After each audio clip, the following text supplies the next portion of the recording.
Merlin, the magician who lost his magic.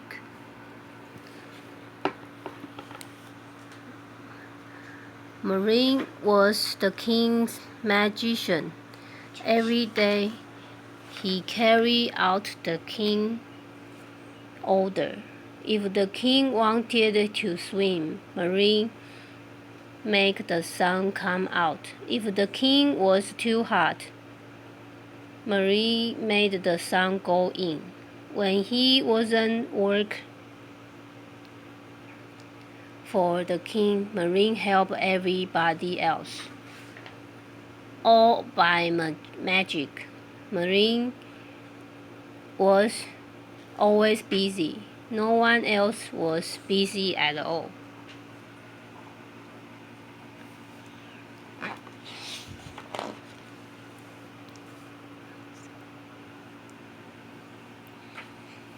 One morning, Merlin woke up late. He muttered the spell that should have washed and dressed him and made his bed. But nothing happened. He said the spell again, louder. Nothing happened. He shouted the spell. Still nothing happened. In a great hurry, because the king didn't like to be kept wait.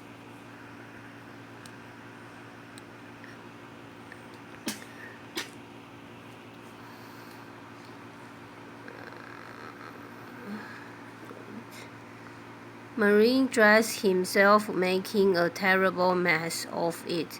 He took one look at the bed and left it unmade.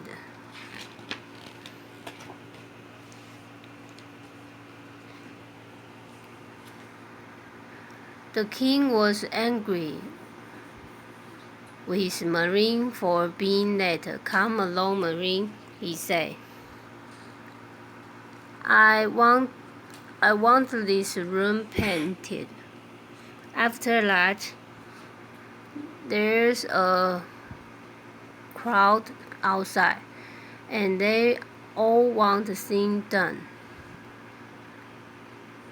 Merlin tried the spell for a painting room, but nothing happened. Gradually, everybody realized what the trouble was. Merlin's magic was gone. "What shall we do?" said the king. "Our enemy will attack us when they hear our magic cannot defeat them. Perhaps my sister Mathilde, the witch, can help," suggested Merlin. "I'll go and see her at once."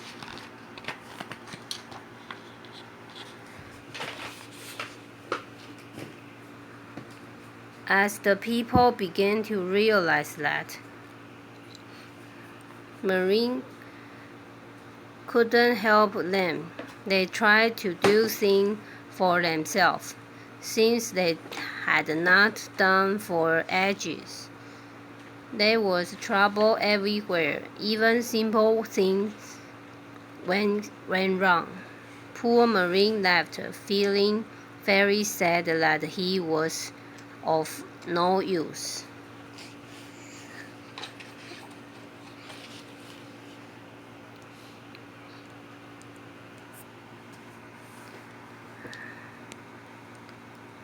Usually when Merlin wanted to go on a journey,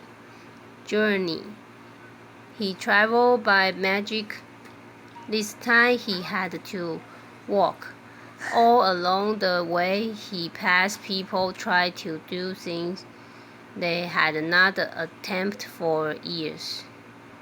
Merlin hurried on, hoping his sister, Marty, could help him so that could help everybody else.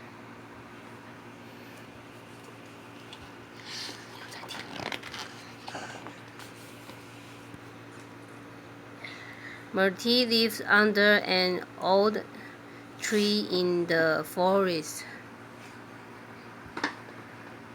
By the time Marine arrived there, he was exhausted.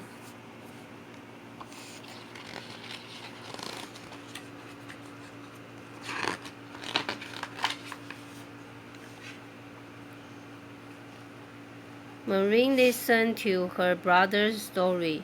She tried a few spells, but they were useless.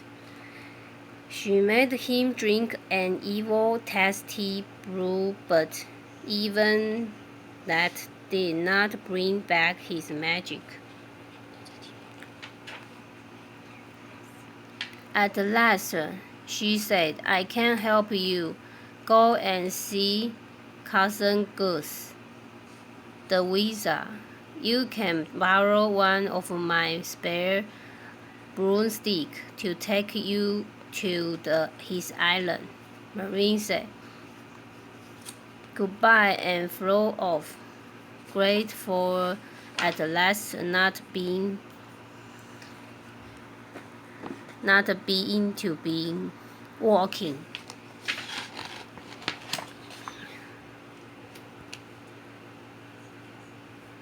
Marine like visited Gus. Gus kept strange pets and would often change the shape or the size of his island just for fun.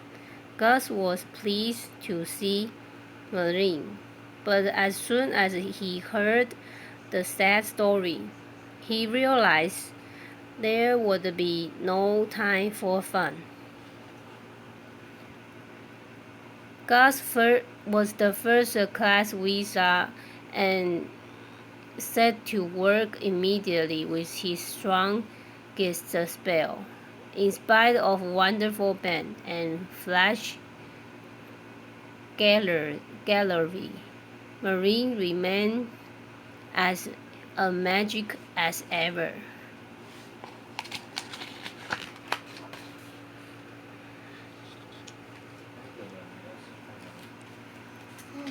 There is no choice, sighed Gus.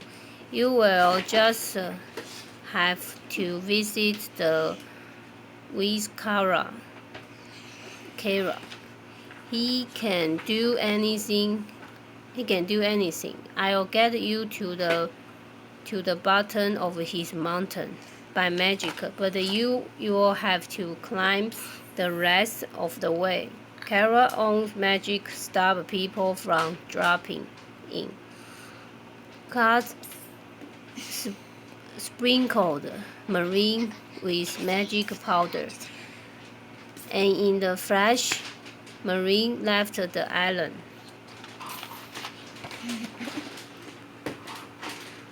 The spell landed Marine at the foot of the mountain. From there, he had to puff a plan his way off.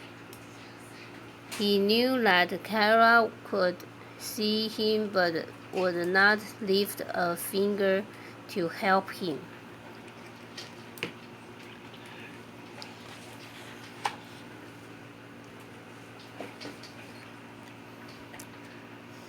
When at last Marine arrived at the top, he told Kara his story. You are stupid, said the old man. You just waste your magic instead of helping people. What? Marine almost shouted. I've always helped people. I've done everything for them. That's just the trouble, said Kara. You have taught them to rely on you, and when you fail them, they cannot do a thing for themselves. That's not helping them.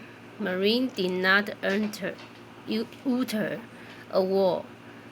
Then the wise Kara said, This time I'll give you back your magic, but if you waste it again, it may be lost forever.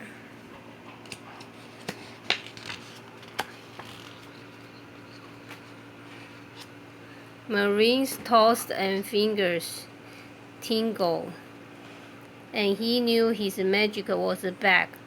"Thank you, sir," he said. "Now I must fly," and he changed into a bird and headed for home. As he flew, he passed over gods and then over Myrtle. They recognized him even though he was a bird, and waved happy to see that he had his magic bag.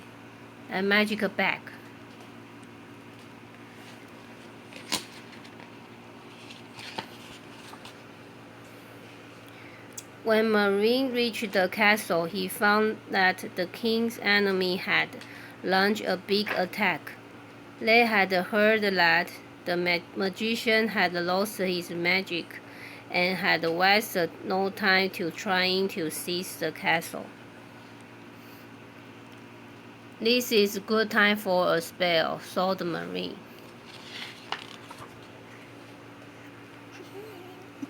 The big bird landed on the tree and changed into a magician. He held out his hand, and the air was filled with green light.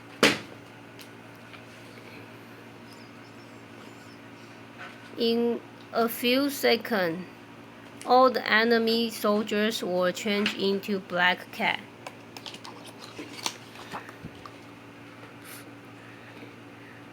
"Open the door," called Marine. "Our dog can chase them home. They'll change back when they get there." The king started to thank Marine, but was promptly surrounded by a crowd of people. "Marine, man my chair," called one, and then all at once the rest of them started asking Marine to do things. Everything was back to normal, or so the people thought. Marine raised his hand and called for silence. "In the future, you must manage it without me," he said. "Magic will only be used on very special occasions. Now off you go, as I shall be very busy."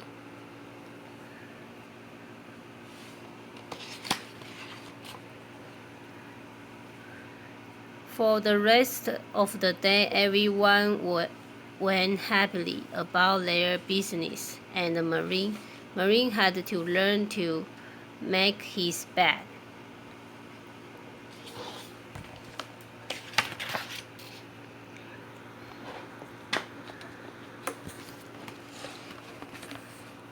录制失败，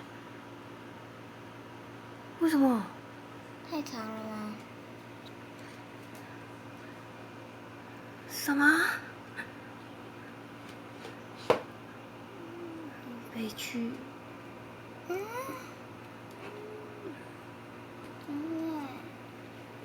可能是太长了。这怎么是吧？哦，真的是太长太长。公姑啊。